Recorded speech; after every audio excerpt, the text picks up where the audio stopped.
FM Manila 106.7 at gmail.com.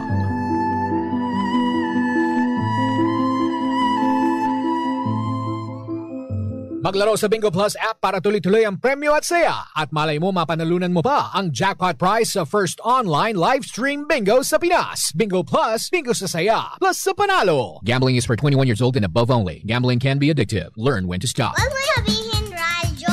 Wag mo sabihin, radyo. Sabihin mo. Sabihin mo. Energy. Energy. Cheers, miss! Gabaglita! With Tita Cora and Kapitana Sisa.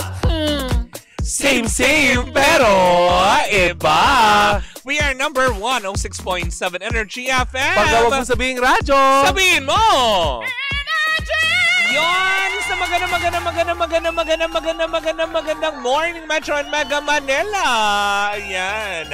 Kapiling nyo na ngayon, of course, ang dalawang bakla na si Kapitana Sisa. Ang mga anghel na nagmula sa langit, bumagsak sa lupa. Wow. Nauna mo ka.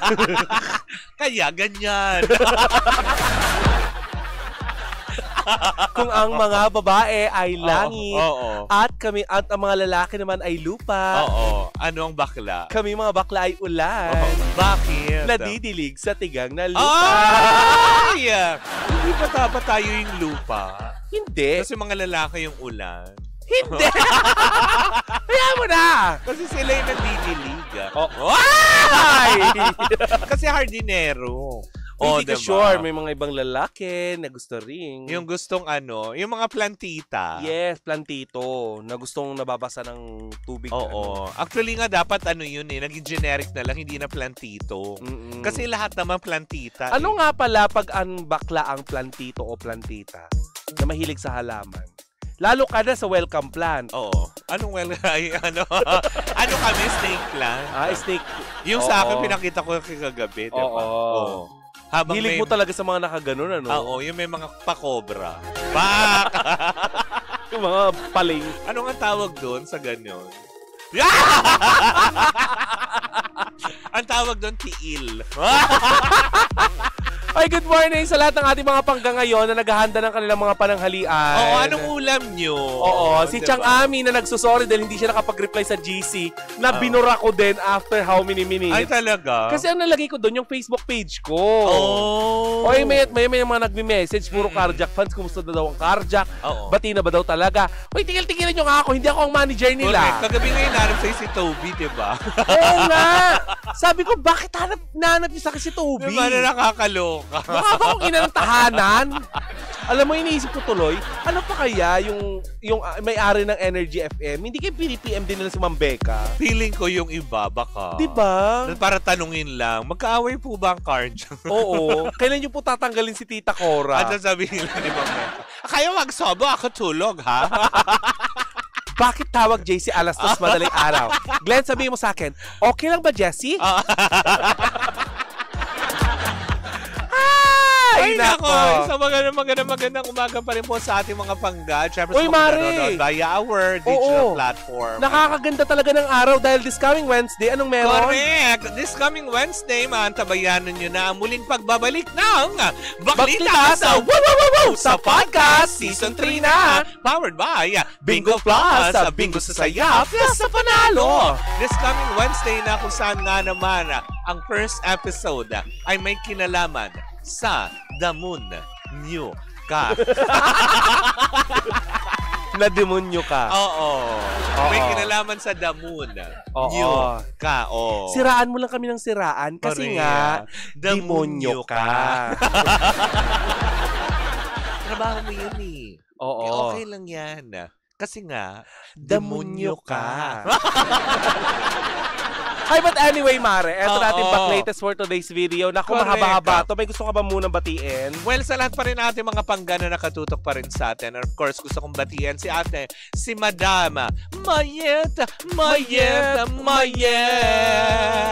Kuya abangan nyo yan, magsusuot kami ng mga Correct. mayat na rosa Ate na Mayet, ano. nag-message ako. Diba? Oo. Manghihiram kami ng mga alahas mo. Hindi tayo manghihiram, manghihingi tayo. Pahingi naman po kami ng pwede naming isuot. Oo. Wow, direktahan na. Correct. Diba? At saka, yung mga nangako po kagabi dun sa TikTok Live, ay pabili ng DJI. DJI Osmo Pocket 3. Oo nga, tag-isa kami ni Kapitana Sisa. Hinihintay ko po yung message. Oo. Gusto mo batiin natin sila? Correct, Oo, diba? sino ba yung mga ano, yung Gusto mo mga nasa... isa-isahin po namin. Oo. Huwag na po umabot sa puntong gano'n, ano? Oo. Para... Huwag niyo na pong hintayin na pangalanan namin kayo to the point na mapupunta po tayo dun sa siraan. Oo. Diba? Ay, nako. nako. Ay, mahal kita, walang iba. Oo. Ayan. Si Mahal Ayan. Kita, walang iba. Si yan. Ian, si Chef Tom Tom. Sino pa ba? TS. Oo. Ayan. Si TS, yung gwapong TS. Si Papa Ronnie, si Correct. TS, ayan, Oo. from Canada. Correct. Si John Darrell. Hi, Oo. babe. Wow, babe. Wow! Nakakamiss yung pala may tinatawag kang babe, no? Oo. Ganyan pala maglandi ang 40s. Yes! Bakit ba? Ganun talaga, naglalagablag. Oo. Kumbaga sa jalapeno, napiga ng gusto. Kaya lumabas ang mga buto. Hala, sige. Pag pinisil ang jalapeno, lalabas ang anghang. Wow. Diba? Ay, Mare, pero eto na ang chika natin for today's Anek! video. During the weekend, Mare, and also nung Friday, may kapansin-pansin na nakita ang mga netizen. Alam naman natin, Mare, na mainit na pinag-uusapan ngayon yung issue ni Meme Vice Ganda nung ito ay nag-spoof ng jet ski holiday sa kanyang concert kasama si Miss Regine Velasquez Alcacid na sa Smart Araneta Coliseum. Yes. Eto na nakakaloka, Mare. Ano? Ano ba yun? Heart Evangelista. Bagong endorser ng isang fast food chain na itago natin sa pangalang McDonald's. Oo. Masayang ibinahagi ni Heart Evangelista sa online world ang kanyang bagong endorsement at ayon sa Facebook post ng Kapuso star at fashion socialite na si Heart nitong Biyernes. Yan, kaya nakita natin nag-umeri na. Nakikita na sa telebisyon. Correct. August 15, sinaad niyang isa na namang pangarap ang kanyang natupad. Another dream come true, sabi ni Heart. Correct. Na mayroong little heart. Oo. This one for you, sabing ganyan. Panimulan niya sa kanyang caption. Makikita rin sa kanyang post, Mare, ang tila behind the scene ng advertisement ni Heart sa loob ng sikat na fast food na itago natin sa pangalang McDonald's. Eto nang ang chika, Mare. Kasi 'di ba, itong mga ayan, nahuli mo? Hindi. Hindi. Kinain mo. Hindi kakainin. Inilabas yung dila para mahuli. Oo. Damak. Hindi ka kakain ng langaw. Eto na ang chika, Mare. Anek! Kasi di ba nitong mga nakarang araw, marami ang gustong i-cancel ang McDonald's. Correct. Kasi nga ang endorser daw nito ay si Vice Ganda. Oo. Nadagdagan pa ito, Mare, ng kanilang pagbubunyi nang makita nitong Friday na umeri na nga itong commercial ni Heart Evangelista. Correct. Kung saan itinatampok siya bilang tagapag-endorse ng McDonald's. Yes. Ngayon lilinawin natin. Kasi marami nagsasabi na ayan, dahil sa kadaldalan mong kabayo ka, tinanggal ka tuloy bilang endorser. Oy, parang Linawin hindi lang naman. natin. Bago pa man makapasok, itong si Meme Vice Ganda, nakapila na yung pangalan nila. Correct. Nandyan na yung Heart Evangelista. Correct. Nagkataon lamang po. Dahil doon sa kalaban, Mare, na fast food, umiere naman si Pia Wurzbach. Correct, diba? Yun ang dahilan. Kaya doon sa mga nagbubunyi kung bakit si Meme Vice Ganda hindi napapanood sa McDonald's. 'Di ba? Hindi po siya pinalitan at hindi siya i-chipware sa McDonald's. Correct, 'di ba? Unang-una, nilinaw din 'yan ni Heart Evangelista sa mga fans niya sa isang IG live kasi may nagtanong, did you ever replace ba Vice? Sabi niya man niya, no. Yes. Kasi ito pala'y matagal ng project. Prior pa si Vice Ganda mag-endorso nung manok. Correct. Kumaga parang nakatama ka doon nakapila na po ito na hindi lang makommit ni Heart Evangelista ang oras niya kasi ng mga panahon na yon, sunod-sunod yung kanyang, alam mo yon, May Paris Fashion Show, mga ganon. Paris, papuntang Milan, papuntang ganito, 'di ba? Halos lahat magkakasunod na halos din iba't ibang bansa na rin na nagko-commit din siya gawa ng kanyang pagka-busy. Correct. Kaya for that, yung etong lumabas na po ito, ay para bang, kumaga natuwa siya kasi kumaga parang sinabi nga niya, finally natuloy na. Alam mo, ito pa nakakaloka, Mare. Kasi nga kahapon, naglabas pa itong si Romel Chica ng ng vlog. Kung saan may kausap siya na prophetic witch, yung Mamo. Yung taga-Kabanatuan. May chika doon, Mare, na ito na daw yung umpisa ng pagbagsak ni Meme Vice Ganda. Well, actually, Mare, hindi naman talaga nangyayari yan dahil may mga upcoming projects si Vice. Diba? Paano yun?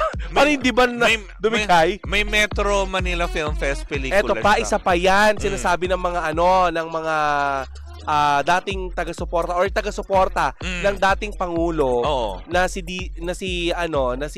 Rodrigo Duterte, Mare, na ibo-boycott daw nila yung ang MMFF.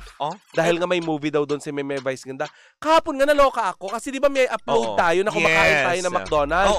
Umabot yun ng ilang libong views. Tapos ang daming mga nagko-comment doon na may mga iilan lang na nakapasok na basher. Correct. Na sinasabing bayaran daw tayo.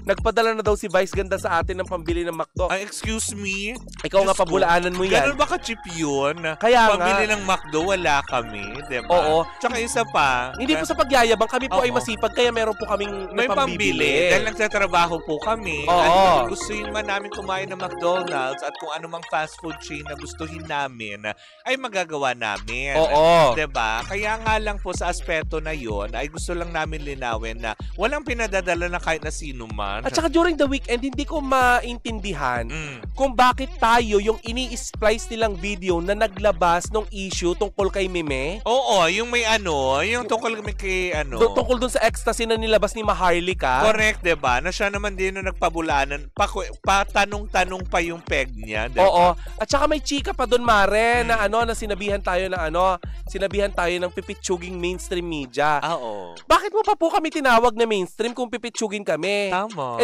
The fact na sinabi mong nasa mainstream media kami, ang ibig sabihin ng mainstream ay kami po yung nasa unahan. Oo. Diba, nakakaloka? Nagpapa-relevant.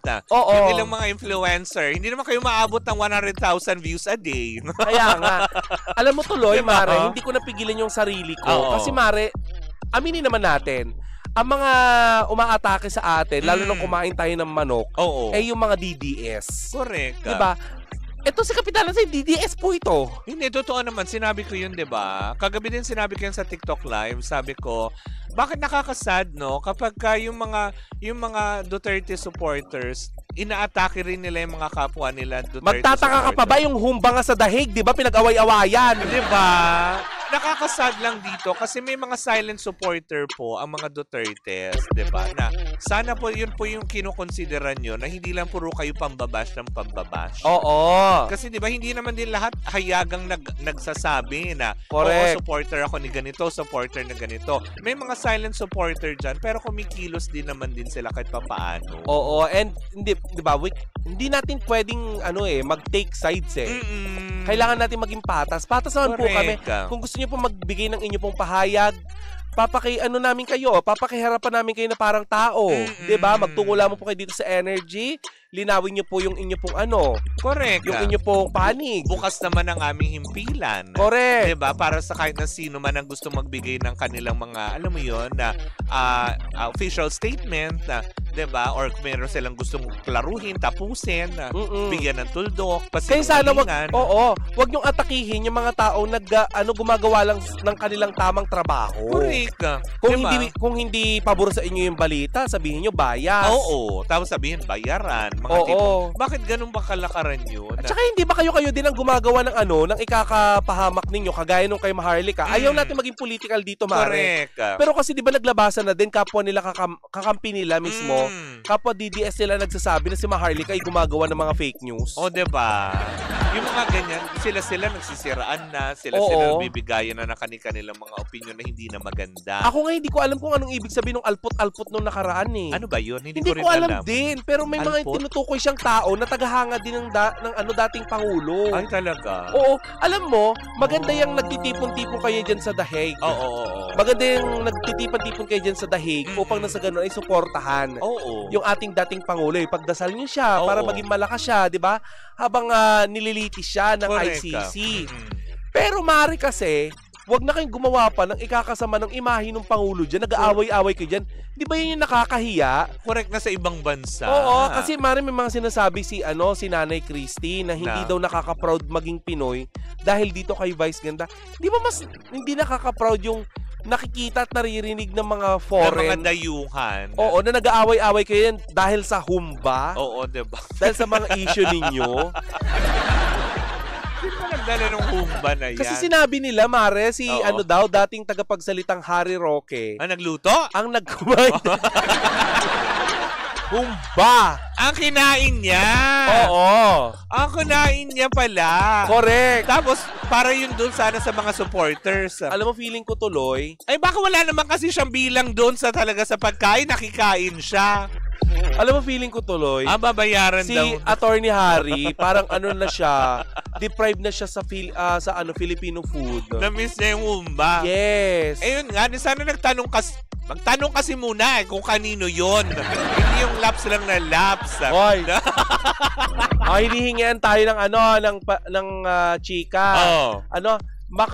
Napakawalang iya naman talaga ni Vice Panot. Sabi ganyan ni Jeric Ladines. Ladines. Kailangan pang mambastos ng kapwa para magpatawa. Napansin siya ni Senator Marcoleta. Senator yan. Hayaan natin sila. Sa aspekto naman na yan, nagsalita na rin naman si Senator Marcoleta about it. So, siguro hindi na rin natin kailangan pagpiestahan pa. Kasi nga, diba? Oo. Kung sa kanya, he let it slide already. Nung sinabi nga niya na, hindi, alam mo yun, closing remark niya, diba? Ayoko lang siyang patulan. Diba? Correct. Ibig sabihin lang okay doon na natapos yun. Diba? Correct. Well, mabalik tayo sa endorsement ng McDonald's regarding Uy, teka dito. lang muna. Yan palang ibig sabihin ng alpot. Sabi ni Reyna, Estasiao? Stanislao? Oo. Yan palang ibig sabihin ng alpot. Kung yan yung word na ginagamit ni Maharlika, very alpot? Distasteful. Ako nga, hindi ko nga alam kung ano yung alpot. Tinanong ko nga sa'yo, diba? Oo. Tapos binabaliktad ko pa ngayong salita kung ano yung sabihin. Oo. Pero yun na nga, mabalik tayo ulit dun sa endorsement. Yung ini-endorse ko kasi ni Heart Evangelista, it's not about, alam mo yun, na tinabunan ng ganito. Kasi nag-overlap. At lahat pa rin po sila ay kamiyembro pa rin po ng McDonald's Philippines.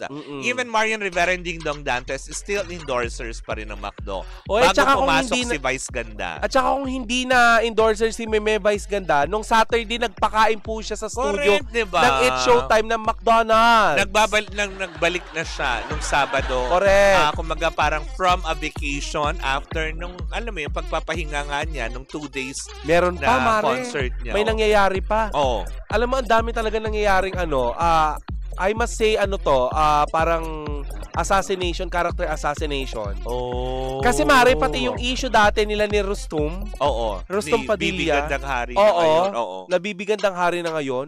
Abay, binubuhay. Diba? Yung mga gano'n, na parang yung mga tao talaga ba, parang hindi na nga din nagsasalita si Bibi eh. Tsaka, kung mapapanood po natin, hindi ba, doon sa vlog. Balikan na natin. Sa vlog nila, Meme, bago sila nag-away bago sila nagka-misunderstanding ni MC. Diba? Diba, meron tinanong doon yata si Tonton sa kanya na yung tungkol kay Bibi Gandang Hari. Oo. Ano pagkakasabi ni Sabi niyo, ito gumagawa ng kaaway, parang gano'n. Diba? Gagawan mo pa ako ng kaaway. Doon pa lang umiiwas na eh. Parang wala ng salitaan. So, yung mga naglilipa na po ngayon about dong kay Bibi Gandang Hari and huwag nyo na papansinin kasi that was a long time ago. Si Nanay Christie din naglabas din ng ng vlog. Sinabi din niya sa vlog niya, Mare, na daw, may mga nagko-comment daw at nababasa daw sila na darating daw ang araw na mawawala ng career si Vice. Tapos nasa EDSA na daw, nang huhuli daw ng langaw. At ang magko-cover daw sa kanya, magre-report, si Jessica Soho. Talaga? Oo, may mga ganun daw siya nababasa. May ganun pa balita. Talaga ba? Sino naman nagpadala na? Parang wala naman ako nababasa. Wala rin ako nabasa ang ganun. At saka, Diyos ko naman, siguro naman hindi manghuhuli ng langaw si Vice. Tsaka yung sa dumating man sa araw na yun. Nawala na siyang pera. Nawala na, kunwari, nawala ng kasikatan kasi imposibleng hindi ako naniniwalang mawawalan siya ng pera. Oo. Kasi yung kasikatan pwede pa. Yung kasikatan mawawala. Oo. Pero sa tingin mo ba ngayon, hindi ganun kautak yun para mag-invest sa iba pa na pwede niya maging fallback? Diba? Oo. Na pwedeng maging fallback niya right after. Dahil kahit naman siya, alam din niya sa sarili niya eh. Si Meme ay 40s na. Darating yung panahon na ipapahinga niya yung kanya. Di ba nga, nag-concert nga siya.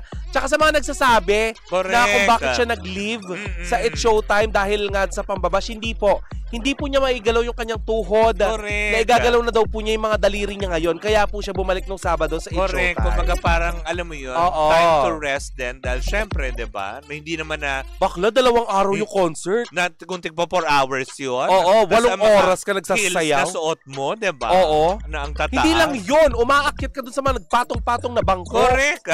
Di ba? Tapos si Ate Reg, di ba? Lumipad. Di ba? Pero si Meme din lumipad di ba? Oo. Pero lumipad, lumubog. Hydraulics. Oo. Paglipad niya. Alam mo, ito pa nakakabilib. Wala pala silang harness doon ni Glock 9. Diba? Pero meron silang hawakan lang doon sa... Pero mari, itinusok lang yung correct, yung pinaka-handle. Pag nahugot yun... Yung hydraulics, kaya huwag kang gagalaw-galaw doon. Oo. Diba? Kapag nagkamali ka, diba? Wala na, nalaglag ang Bex. Gagano'n siya. Natapos na ang first night doon. Kaya nga naman maingat na maingat. Pero yun lang, diba? Kaklaruhin lang po natin. Hindi po sila magkakaaway at hindi rin po pinalitan si Vice Ganda bilang endorser. Kasalukuyan pa rin po siyang existing endorser na McDonald's Philippines. Diba? Oo. Ano pa yung mga comment dyan? Hindi na, parang tumigil. Parang hindi na hindi nag-i-exist. Ay, nawala. Oo nga. Ano pa ba yung mga komento natin dito, mga pangga, sa sa ating Facebook Live na hindi natin makita at sana may mga tumulong nga sa atin. Correct. Diba? Oo. Pero yun na nga. But anyway, alam mo hanggang ngayon, Mare, ay hindi pa rin naglalabas ng opisyal na pahayag itong si Meme Vice Ganda. Pero itong si Vice Ganda ay nagbigay siya ng pasasalamat sa lahat ng mga taong sumusuporta sa kanya, especially sa FAMAS dahil Mare nominated siya as Best Actor sa FAMAS. Correct, hindi ba? Diba? Si Vilma Librado, sabi niya, wag mo naman lahatin kasi ako taga Davao. Sino ba yan? Si Vilma Librado. Ito yung tahimik na supporter lang na hindi naman siya nagre-react. Oo. Pero taga Davao. Alam nyo, wag niyong cancelin yung yung McDonald's kasi kapag nagsara ang McDonald's dyan sa Davao, lalo yung mga nagsasabi at nananakot na ka-cancelin yung McDo sa Davao, ang mawawalan ng trabaho hindi naman taga Maynila. Correct. Mga taga Davao din. Diba? Yung mga gusto lang din, alam mo yun, kumita, alam mo yun, makaraos para sa araw-araw nilang pangkabuhayan. Oo. Diba? Tsaka huwag kayo masyadong lublob sa pakikialam sa mga politika. Oo. Kasi una sa lahat, hindi naman po kayo kilala ng mga yan kapag Correct. Diba lalo na yung mga, Diyos ko, ayoko na lang din magsalita. Mabuti kung may mga monthly naman tayong nakukuhang allowances sa kanila. Oo. Magbibigay lang sila, diba? Yung mga ganyan. Huwag kayong ganap na ganap. Okay lang na ipaglaban ninyo ang inyong karapatan. Pero na to the point na pati po yung inyo pong kalayaan. Diba? Alam mo yun, makukulong tayo sa isang sitwasyon na ang ending, tayo din ang talo. Oo. Diba? Huwag ganon. Okay lang naman magbigay tayo ng opinion natin, pero wag na natin silang, alam mo yun, karirin. Correct. Kasi at the end of the day, sila masaya sila, kumikita sila, tayo, bunganga lang ng bunganga. Oo. At saka dun sa mga nagsasabi na wag kayong pumunta ng Davao, ay kung ayaw nyong kung ayaw nyo sa kay Meme Vice Ganda, edi ayaw namin sa Davao kasi pangit ang Davao. Hindi po. Maganda po sa Davao. Correct. Oo. I can attest to that. Kapwa Pilipino po natin, wag po nating ibababa. Correct, diba? Sobrang ganda. Actually, isa sila sa syudad sa Mindanao. Syudad na kasi Davao City na sila, diba? Na, alam mo yun, sobra kong hinangaan kahit ng mga panahon pa po ng kanilang ama. Dahil talagang sobrang zero crime rate. Correct. Meron, may mga nakakalusot, pero asahan nyo kinabukasan, diba? Na, alam mo yun, na nahuhuli rin kaagad. Oo. Lalo na kapag sheriff ka, tapos bida-bida ka, suntok pa sa mukha. Correct! Diba? Ay, but anyway, Mare, ang bilis naman ng oras. Nakakaloka. Ulitin lang po natin, ha? This coming Wednesday na po ang first episode ng Season 3 ng Baklitas sa podcast. Sa podcast, yes. diba? Ng bonggang-bongga. Ayan, si Ate Pearly, sabi niya, dito sa McDonald's sa Hong Kong daw puno. Correct, diba? Every Sunday, puro Pinoy. Oo, diba? Anong kinalaman ng mga inchik? Diba? Kumakain din ng McDo, diba? Correct. Yung mga taga Hong Kong. Diba? Ano nandyan din? So, ibig sabihin lang talaga, diba? Hindi maapektuhan. Tsaka isa pa, kahit pa sabihin yung boycottin nyo si Vice Ganda, McDonald's is a world brand. Correct. Diba? Hindi siya gawang Pilipino. Oo. Na pwede lang natin sabihin na, oy, huwag na yung supportahan niya kasi ganyan-ganyan. Parang yung isang writer. Diba? Dating na matambay doon sa McDo kasi mura ang kape nga. Diba? Oo, nakita ko nga yun. Lumipat siya ng iba. Di na sa pamahal yung kape niya. Correct. Ay, pero isa pa sa mga gusto natin i-congratulate. Congratulate sa sa Restbackers ng tawag ng tanghalan sa matagumpay nilang concert. Si Berna! Oo, si Berna din nanalo nung last Saturday. Correct. Ayan, sa breaking news. Tama, diba? Congratulations po mga pangga, diba? Hindi pa rin po tapos si Senator Marcoleta kay Vice Panot, sabi. May pahayag siya sa programang Saganang Mamamayan noong Biyernes laban kay Vice Ganda. Hayaan na lang din natin. Oo. Diba? Senator versus Vice Ganda na yan. Hayaan nyo na silang magsagutan dyan. Diba? Ngayon, kung ano man po ang lalabas ng mga ng mga patotsada nila sa isa't isa, huwag po kayong mag-alala, ilalabas po natin dito sa Baklitas. Okay? Correct, hindi ba? Anyways, ako mga panggayan po muna ang ating mga umiinit at chika na Monday morning. Ayan, bukas po magkakitaan, magkarinigan naman tayo para sa isang umate kong chikahan na dala-dala ng dalawang bakla. Muli po ako po sa Kapitan ng Sisa. At ako naman po si Tita Cora. And we are still same, pero iba. Tuloy-tuloy pa rin po ang ating tugtugan. Syempre, dito po lamang yan sa number 106.7 Energy FM. Pangga, wag mong sabihing radyo. Sabihin mo!